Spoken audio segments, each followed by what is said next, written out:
Hello दोस्तों, नमस्ते, प्रणाम।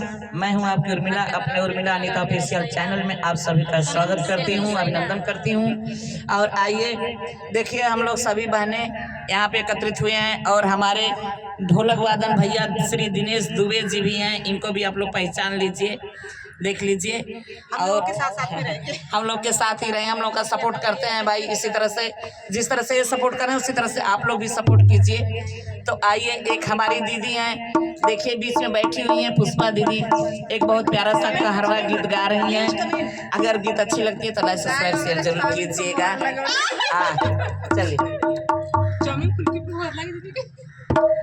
कवने ही